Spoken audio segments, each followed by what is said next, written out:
स्वागत है एक बार फिर से आप सभी का समृद्धि आईएएस के यूट्यूब चैनल पर। भारतीय राज्य व्यवस्था के महत्वपूर्ण प्रश्नों को लेकर आपके सामने हम एक बार फिर से उपस्थित हैं। तो चलिए ज़्यादा देर ना करते हुए हम लोग शुरू करते हैं। आज जितने भी प्रश्न हैं उसमें सारे के सारे प्रश्न हमने मिलाने वाले प्रश्नों को लिया है, ताकि मिलाने वाले प्रश्नों में आप लोग गलतियाँ ना कर पाएँ। एक तरफ कम ऑप्शन है, दूसरी तरफ ज़्यादा ऑप्शन वाले प्रश्नों को लिया गया है। चलिए मिलाना है।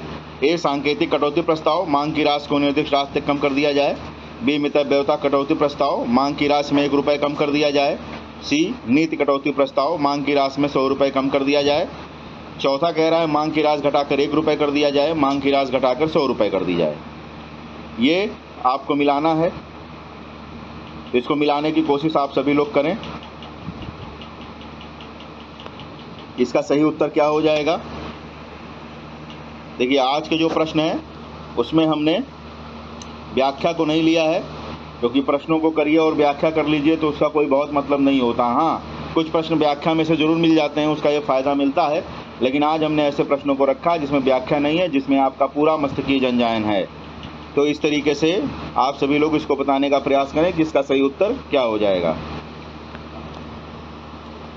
तो इसका सही उत्तर आपका हो जाएगा सी ऑप्शन। सी इसका सही उत्तर हो जाएगा।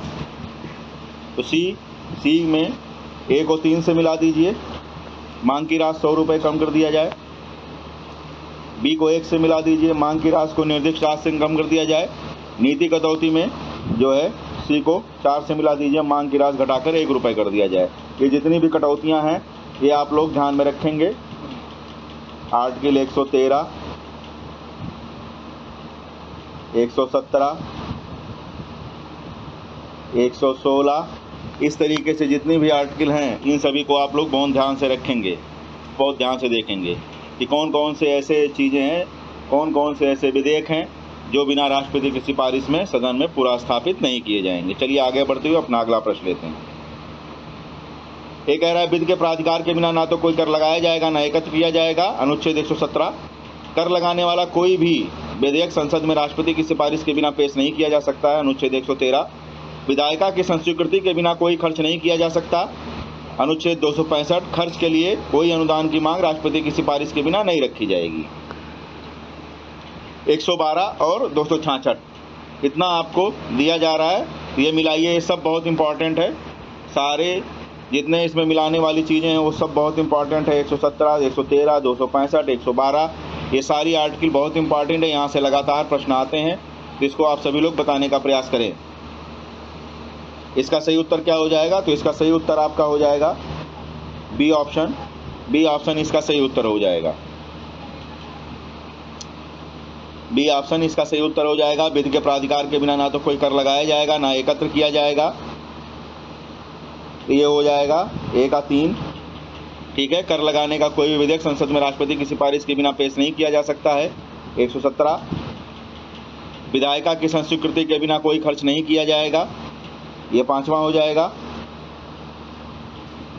खर्च के लिए कोई अनुदान की मांग राष्ट्रपति की सिफारिश के बिना रखी नहीं जा सकती, तो ये आपका हो जाएगा।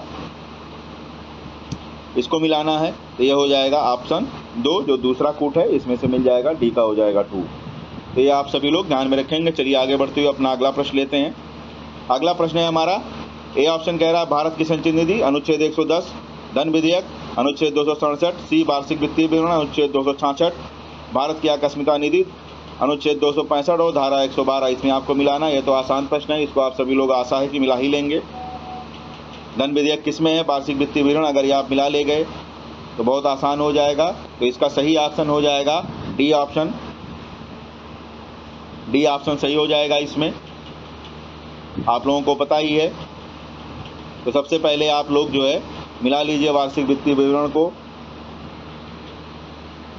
112 से मिला दीजिए, धन विधेयक को 110 से मिला दीजिए, भारत की संचित निधि को 266 से मिला दीजिए। ठीक है, और आकस्मिकता निधि को आप लोग 267 से मिला दीजिए। ये इतनी ढेर सारी चीज़ें हो जाएंगी। चलिए आगे बढ़ते हुए अपना अगला प्रश्न लेते हैं। ये थोड़ा सा पॉलिटी और हिस्ट्री दोनों को कवर करता है यह प्रश्न। ए कह रहा है नियंत्रण बोर्ड रेगुलेटिंग एक्ट 1773, केंद्रीय प्रशासन भारत सरकार अधिनियम 1858, सी भारत का governor general fits India act 1784, Bharat के सेक्रेटरी ऑफ स्टेट, ये कह रहा है चार्टर एक्ट 1883। इसको आप सभी लोग बताने का प्रयास करें क्या हो जाएगा। बहुत इंपॉर्टेंट प्रश्न है, यह प्रश्न आने वाला है। इस तरीके के प्रश्न लगातार परीक्षाओं में पूछे जा रहे हैं, तो इसको बताने का प्रयास आप सभी लोग करें क्या हो सकता है। इसका सही उत्तर हो जाएगा आपका बी ऑप्शन। बी ऑप्शन इसका सही उत्तर हो जाएगा। नियंत्रण बोर्ड आपका हो जाएगा फिट्स इंडिया एक्ट, केंद्रीय प्रशासन रेगुलेटिंग एक्ट हो जाएगा, सी का 4 हो जाएगा। चार्टर एक्ट भारत का गवर्नर जनरल 1833 में बना था, भारत का सेक्रेटरी ऑफ स्टेट भारत सरकार अधिनियम 1858। चार्टर एक्ट 1833 के तहत जो है विलियम बेंटिक जो है ये बना हुआ था। चलिए आगे बढ़ते हुए अपना अगला प्रश्न लेते हैं हम लोग। द्विसदनीय प्रणाली भारत सरकार अधिनियम 1935, विधायी विघटन भारत परिषद अधिनियम 1861, अलग निर्वाचन मंडल मॉन्टेग्यू चेसफोर्ड सुधार, प्रांतीय स्वायत्तता भारत परिषद अधिनियम 1892 और इसके साथ 5वां आपका कूट दिया हुआ है मिंटे मानलो सुधार। इसको आप सभी लोग मिलाने का प्रयास करें। इस तरीके के प्रश्न लगातार आ रहे हैं, आएंगे ही, इनके बिना आपका पेपर नहीं बनेगा। इसको आप सभी लोग बताने का प्रयास करें। इसका सही उत्तर हो जाएगा सी ऑप्शन। ठीक है, तो ए का 3 हो जाएगा मॉन्टेग्यू चेसफोर्ड सुधार।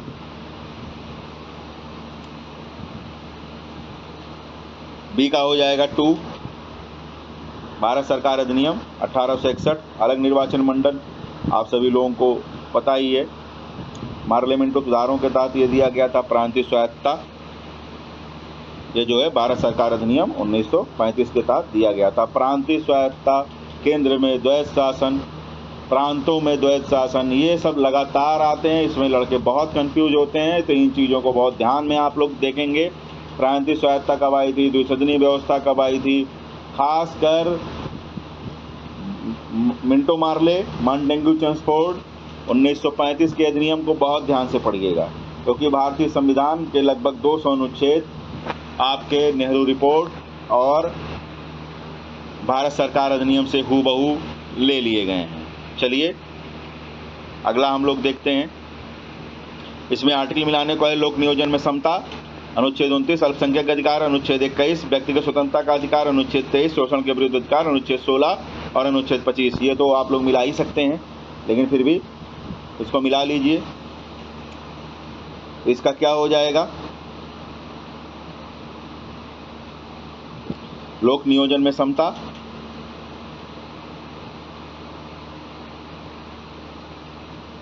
लोक नियोजन में समता आपका आर्टिकल 16 हो जाएगा। अल्पसंख्यक अधिकार क्या हैं, 29 हो जाएंगे। व्यक्तिगत स्वतंत्रता 21 हो जाएगा, शोषण के विरुद्ध 23 हो जाएगा। इस तरीके से मिल गया। इसका सही जो उत्तर होगा वो आपका डी ऑप्शन हो जाएगा। चलिए आगे बढ़ते हुए हम लोग लेते हैं। ये राष्ट्रपति के वीटो से संबंधित प्रश्न है। स्वीकृति रोक लेना, क्वालिफाइड वीटो, सामान्य बहुमत से अधिकार प्राप्त, पॉकेट वीटो, सहमति देने में विलंब, एब्सोल्यूट वीटो, उच्च बहुमत से अधिकार प्राप्त, सस्पेंसिव वीटो और मेजॉरिटी वीटो। तो ये आपको मिलाने में आया हुआ है। राष्ट्रपति के पास जितने भी वीटो हो सकते हैं, भारत के राष्ट्रपति के पास 3 वीटो होते हैं, जेबी वीटो या पॉकेट वीटो, और आपका सस्पेंसिव वीटो भी है और एब्सोल्यूट वीटो भी है। इस तरीके से भारत सरकार के पास 3 वीटो, भारत सरकार के राष्ट्रपति के पास आपके 3 वीटो हैं। तो राष्ट्रपति जब कोई विधेयक कानून बनने के लिए उसके पास आता है हस्ताक्षर करने के लिए, तो इन तीनों में से किसी एक का प्रयोग कर सकता है। चलिए तो इसको मिलाइए आप सभी लोग, कौन सा है इसमें से। इसका सही आंसर क्या हो जाएगा, इसका सही आंसर आपका हो जाएगा डी ऑप्शन। डी ऑप्शन स्वीकृति रोक लेना, ये हो जाएगा एब्सोल्यूट वीटो। सामान्य बहुमत से अधिकार प्राप्त, सस्पेंसिव। सहमति देने में विलंब, पॉकेट। उच्च बहुमत से अधिकार प्राप्त, ये आपका क्वालिफाइड वीटो हो जाएगा। तो ये सारे वीटोज़ को भी आपको पता होना चाहिए, इन चीज़ों को आप लोग ध्यान में रखिएगा। चलिए अनुसूचियों को मिला लीजिए। अगला प्रश्न है हमारा अनुसूची मिलाने के लिए। तृतीय अनुसूची उच्च सदन में सीटों का बंटवारा। नवीं अनुसूची दल बदल के आधार पर निर्भरता। चौथी अनुसूची कुछ अधिनियमों का वैधीकरण। 10वीं अनुसूची भाषाएं और शपथ। 5वां कोड इसमें दिया हुआ है, तो इसको तो आप लोग बहुत आराम से मिला सकते हैं तुरंत ही फटाक से। इसका आंसर आप लोग सभी बताइए। ये चीज़ें तो जबान पे रटी हुई होनी चाहिए। जितनी अनुसूचियाँ इंपॉर्टेंट अनुच्छेद जो हैं वो आपको रटे हुए होने चाहिए, इसमें कहीं कोई शक शुबा नहीं होना चाहिए। इसका सही उत्तर आप लोग बताइए।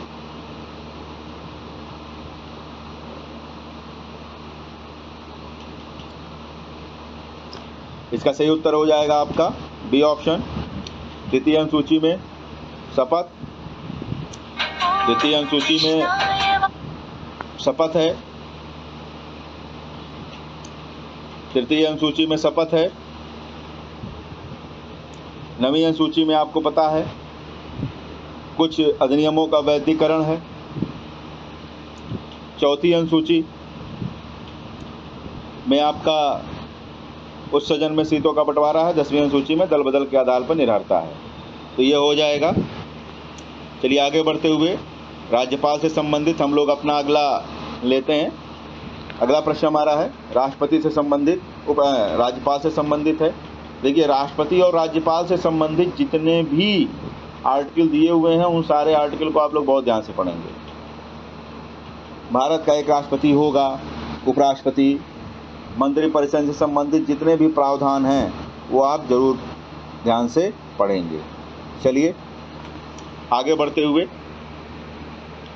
हम लोग लेते हैं राज्यपाल अनुच्छेद 167, मंत्रिपरिषद अनुच्छेद 169, मुख्यमंत्री के कार्य अनुच्छेद 155, विधान परिषद अनुच्छेद 163। इसको मिलाइए। आरओ में या पीसीएस में से संबंधित एक प्रश्न आया हुआ है, तो इसको आप सभी लोग मिलाइए। बहुत ध्यान से मिलाइएगा, अक्सर इस तरीके के प्रश्न गलत हो जाते हैं। प्रत्येक राज्य का एक राज्यपाल होगा, यही कहा गया है। और